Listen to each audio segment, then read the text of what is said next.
시사저널 편집국장 김성환 시사평론가 새로 오셨습니다. 어서 오세요. 안녕하세요. 네, 홍준표 대표 이제 잠시 후에 인천공항의 모습을 보여줄 텐데 저희들이 이제 직접 연결해 드리겠습니다. 자, 홍준표 대표 미국 방문 중에 실수 없이 말폭탄을 많이 터뜨렸는데 이제 돌아와서 수습할 일만 남은 것 같습니다. 자, 김성환 평론가님 어떻게 보십니까? 네, 맞습니다. 뭐 지금 최후의 결전을 앞두고 있다 이렇게 해도 과언이 아닌 상황이 네. 돼버렸는데요. 결국 서청원 최경환 의원의 뭐 출당 문제하고 박근혜 전 대통령을 결국 이제 당에서 제명 조치하느냐 이 문제가 지금 숙제로 남아 있는 건 아니겠습니까? 근데 지금 30일, 그러니까 모레가 되겠죠. 모레 이 문제를 최종적으로 결정할 수 있는 최고위원회하고 의원총회가 예정돼 있기 때문에 지금 홍준표 이 대표 입장에서는 귀국을 하는 발걸음이 굉장히 무겁지 않을까, 굉장히 걱정스러운 표정으로 귀국하지 않을까 싶은데 어찌됐든 서청원 의원하고 홍준표 대표하고 일전을 지금 벌이고 있는 최종적인 상황이기 때문에 네. 마지막으로 남아있는 변수라고 해야 될까요? 그런 것은 당내 의원들을 어떻게 자기 편으로 만들 것인가 이 문제 하나하고 그리고 지금 홍준표 대표하고 서청원 의원하고 이 성완종 리스트와 관련해서 서로 나눴다고 하는 녹취록을 어떻게 그러면 공개할 것이냐 그 형태를 두고 하루 이틀 사이에 뭔가 또 변수가 있지 않을까 그런 예상이 됩니다. 네, 홍준표 대표가 서청원 전 대표를 향해서 이렇게 얘기했잖아요. 깜냥도 안 되면서 덤빈다. 어떻게 보면 굉장히 해서는 안 될 정치적 도의에 맞지 않은 얘기를 했는데 소정섭 전 편집국장님 어떻습니까? 저렇게까지 해야 되는 건가요? 저렇게 해서는 안 되죠. 네. 예, 제가 그래서 깜냥이 도대체 정확한 그 사전적 용어가 뭔가 한번 이렇게 봤어요. 그랬더니 일을 해낼 만한 능력 뭐 이렇게 돼 있던데 어쨌든 제1야당 대표 그리고 이제 서청원 의원은 지금 현역 최다선 의원, 8선 의원, 8선 의원이죠. 네. 그런데 이렇게 깜냥도 안 된다라고 이야기할 수는 없는 거고 또 당 대표가 그런 용어를 쓴다는 것 자체가 굉장히 부적절하죠. 그렇기 때문에 뭐 옳고 그름을 떠나서 홍 대표와 서청원 의원이 저런 말폭탄을 서로 주고받는 저런 부분들은 결국 자유한국당 전체의 이미지를 굉장히 또 깎아먹는 그런 상황이기 때문에 이제 30일 날 모르겠습니다. 최고위원 회의에서 홍 대표로서는 뭔가 보관이 있다 뭐 이렇게 얘기를 했거든요. 근데 현재까지 본다면 뭐 팽팽하지 않습니까? 지금 한 3명 정도는 이철호 의원이라든지 뭐 이재영 최고위원이라든지 이종혁 최고위원은 좀 찬성하는 쪽이고 반대로 김태흠, 유여해 최고위원, 이재만 최고위원 이쪽은 또 출당에 반대하는 쪽이란 말이에요. 일방적일 줄 알았더니 상당히 팽팽하게. 팽팽합니다. 그래서 정호택 원내대표는 이제 김광림 정책위 의장이 어떤 입장을 취하느냐에 따라서 달라질 수 있는 그런 상황이기 때문에 홍 대표로서도 굉장히 지금 여러 가지 고심이 깊을 것 같습니다. 네. 자, 지금이 이제 한 5시 됐으니까요. 홍준표 대표 아마 미국행 비행기에서 아마 좀 내렸을 것 내렸거나 같아요. 수석을 하고 있을 것 같습니다. 네. 이쯤 되면 사생 결단이 아닌가 싶기도 하는데요. 홍준표 대표보다 먼저 귀국한 서청원 의원도 가만히 있지는 않았거든요. 한번 들어보시죠. 홍 대표가 미국에 가서 지금 한참 일하고 있는데 국내 문제 가지고 이렇게 공적으로 얘기하는 것이 크게 바람직하지는 않는 것 같아서 정확한 입장을 말씀드릴 수 있는 기회가 오지 않을까. 국감이나 군사작전 하듯이 그런 처분을 내리는 것에 대해서는 동의하고 있고요. 무슨 코미디 같은 경우 아니냐. 네, 저 뭐 점잖게 얘기하고 있지만 속마음은 저것보다는 더 화가 많이 나 있을 것 같은데 저 둘은 어떻게 응전하게? 지금 일단 서청원 의원은 일단 녹취록 문제를 꺼내고 있죠. 이게 뭐 녹취록을 이제 공개하느냐 마느냐 문제를 꺼내고 있고 그리고 최경환 의원은 지난번에도 징계 받았는데 또 하더라 그러냐 이제 그런 거를 들고 있는데 사실은 이제 만약에 서청원의 녹취록 공개하고 뭐 이런 상황이 된다라면 저는 정말 자유한국당은 공멸의 길로 간다라고 할 수밖에 볼 수 없죠. 지금 그렇지 않아도 국민적 지지가 많이 낮은데 저런 식으로 이전 투구 현상을 보이면 과연 국민들이 누가 지지를 하겠습니까? 더군다나 이게 지금 8선의 지금 최다선 국회의원과 홍준표 대표가 지금 녹취록을 까면서까지 서로가 지금 결백하다라고 이야기를 한다라면 과연 이제 그 눈빛을 줄 수 있을까라는 생각이 들고. 야당이 까는 것도 아닌데. 그렇죠. 여당 내에서 같은 식구들끼리 같은 식구들이 저렇게 싸우는 거잖아요. 그러면서 볼 때는 아마 저는 서청원 의원이 워낙 정치를 오래 하셨기 때문에 결국 저런 사태는 오지 않을 것이라는 생각이 들고 그리고 뭐 스스로도 아마 알 겁니다. 이걸 공개하는 순간 본인도 사실은 이제는 더 이상 정치에서 있을 수 없다는 걸 알기 때문에 하나 이제 어떤 면에서 보면 좀 상대방을 공격하기 위한 수단으로 쓰일 텐데 문제는 그렇습니다. 정치라는 게 우리가 책임이지 않습니까? 그렇죠. 어떤 면에서 보면 책임을 지는 정치 모습을 보여줘야 되는데 사실 서청원 의원과 최경환 의원 물론 정치인으로서 훌륭한 분들이라고 생각합니다. 그러나 박근혜 전 대통령이 있을 때 정말 친박의 핵심적 인사였지 않습니까? 그렇죠. 자, 그렇다면 지금의 순간에서 과연 그러면 자신이 묵었던 당에 대해서 어떻게 해야 될 것인가? 정치적으로 좀 정치인이라는 게 들어가는 순간도 중요하지만 정치인은 나올 순간도 굉장히 중요합니다. 즉 어떻게 정치를 마무리할 것인가, 또 이 사태를 어떻게 해결할 것인가, 그것도 정치력이거든요. 네. 그러면 비춰본다면 저는 서청원 의원과 최경환 의원은 지금에서는 뭔가 정치적으로 좀 매듭을 지어줘야 될 상황이 아닌가. 자, 그런 것이 본인을 위한 것도 좋지만 또 당을 위해서라도 뭔가 좀 보여줘야 될 때다. 그렇다면 물론 홍준표 대표가 저렇게 일방적으로 비난하고 하는 것도 저는 옳지 않다고 봅니다. 그렇지만 정치를 책임이라 본다면 정말 과거 국정농단과 그다음에 정권 교체, 즉 정권을 잃어버렸잖아요. 그렇죠. 그러면 정권을 찾고 있던 핵심 세력이잖아요. 그럼 그것에 대한 뭔가 책임은 져야 되죠. 네. 그게 정치의 도인데 그러면서 본다면 두 분의 어떤 정책 결단이 좀 필요한 시기인가 아닌가라는 참 그런 생각이 듭니다.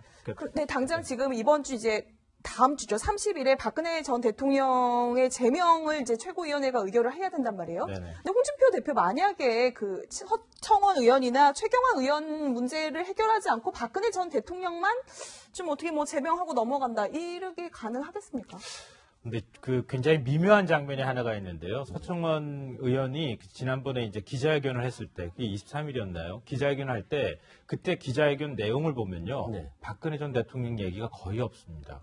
그거 보고 사실은 네. 저는 좀 속으로 깜짝 놀랐는데요. 네. 본인 문제와 관련해서 박근혜 전 대통령을 출당시키는 문제와 관련해서 어떤 방식으로든 비판이 들어갔었어야 하는데 네. 그 문제에 대한 언급이 별로 없다고 하는 것은 네. 박 전 대통령의 출당은 사실 친박이 지금 막는다고 막아질 수 있는 수준이 아니다, 이렇게 보고 있는 것 같습니다. 네. 결국 이제 서청원, 최경환 두 이제 친박계 좌장이라고 불릴 수 있는 두 의원을 어떻게 할 것이냐, 이 문제가 최대 쟁점이 될 수밖에 없는데요. 네.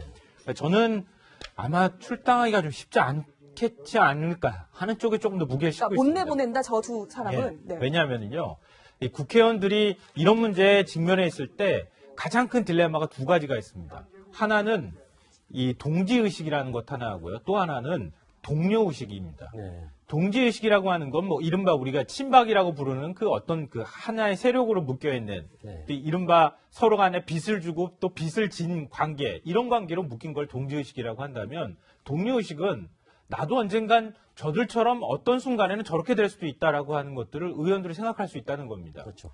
그러면 동지의식과 동료의식을 과연 두 가지를 다 뛰어넘는 결정을 과연 자유한국당 의원들이 지금 내릴 수 있겠는가. 이런 부분에서는 물론 그럴 가능성도 여전히 있는 건 사실이지만 그거는 현실적으로 매우 힘든 문제이기도 할 것이다. 이제 그런 생각이 들고요. 방금 전에 이제 그 이현정 위원님 말씀하셨던 이 책임 윤리와 관련해서 조금만 더 말씀드리고 싶은데, 정치인에 있어서 책임 윤리는요, 과거에 내가 어떻게 한 것에 대한 책임에 관한 부분도 있지만 미래에 어떤 일이 벌어질 것인가에 관한 책임 문제도 같이 동시에 지는 겁니다. 근데 지금 서청원, 최경환 의원 같은 경우에 이른바 친박이라고 불리는 의원들은 박근혜 전 대통령 탄핵 이후에 미래에 어떤 일이 벌어질 것인가, 당이 어떤 상황에 처해질 것인가를 알았다면 스스로 용퇴하는 게 맞았던 것이었죠. 근데 지금 그걸 안 하겠다고 하는 것은 결국 나중에 가서 자유한국당이 어떻게 되든 상관 안 하겠다고 하는 얘기나 마찬가지라고 네. 생각합니다. 자, 자유한국당 의원들만 돌아온 게 아닙니다. 해외 국감을 마치고요. 이분도 어제 귀국을 했습니다. 보수 야당들 힘을 합쳐서 효율적으로 잘 대응을 하기 위해서는 보수가 단일돼야 된다 하는 그런 생각을 가지고 있고, 국민의당이랑 양대상도 계속 그렇게 나오더라고요. 그것도 제가 관여할 일이 아니라고 생각합니다. 네, 뭐 정계 개편이나 어떤 통합 논의에 있어서 또 한 축을 이루는 게 바로 김무성 전 대표 아니겠습니까? 자, 저런 이야기를 했는데 지금 김무성 전 대표의 속내는 어떤 것이 있을까요? 참 이제 어쩌면 답답하고 좀 마음이 급할 겁니다. 왜냐하면 이미 이제 본인이 한 이야기가 있고 이미 대기하고 있는 의원들이 꽤 있지 않습니까? 그렇죠. 이제 지금 다들 이제 지금 시간표만 보고 있는데, 네. 왜냐하면 지금 사실 자유한국당의 모습이 그렇게 쉽게 흘러가지 않기 때문에 지금 바른정당에서는 이미 마음이 떴고 저쪽에서는 사실 아직까지 지금 문을 안 열어주고 있고. 그렇죠. 정리가 그러다 안 보면 돼 있는 거죠. 지금 자칫하면 그냥 공중에 붕 뜰 수 있는 그런 상황이 될 수가 있어요. 왜냐하면 자유한국당은 문제 해결이 안 됐으니까 못 들어오게 하고, 바른정당에서는 그냥 지금 전당대회 하니까 거기도 참여를 못하게 하고 네. 되고, 이런 상황이다 보니까 김무성 전 대표도 지금 이제 보수가 통합을 해야 된다는 것도 뭐 본인은 하겠다는 의지가 있지만 그렇게 상황만 녹록지는 않은 것 같습니다. 네.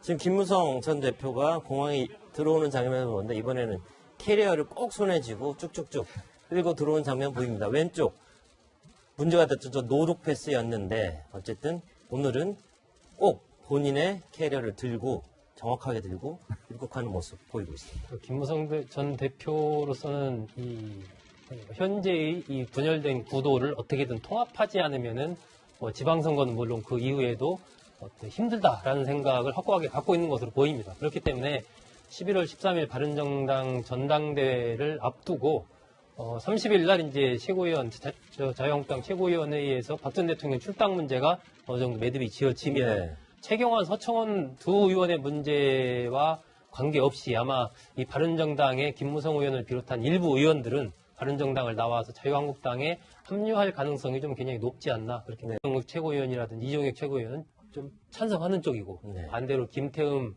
유여해 최고위원, 이재만 최고위원 이쪽은 또 출당에 반대하는 쪽이란 말이에요. 일방적일 줄 알았더니 상당히 팽팽합니다. 그래서 정호택 원내대표는 이제 김광림 정책위 의장이 어떤 입장을 취하느냐에 따라서 달라질 수 있는 그런 상황이기 때문에 홍 대표로서도 굉장히 지금 여러 가지 고심이 깊을 것 같습니다. 네.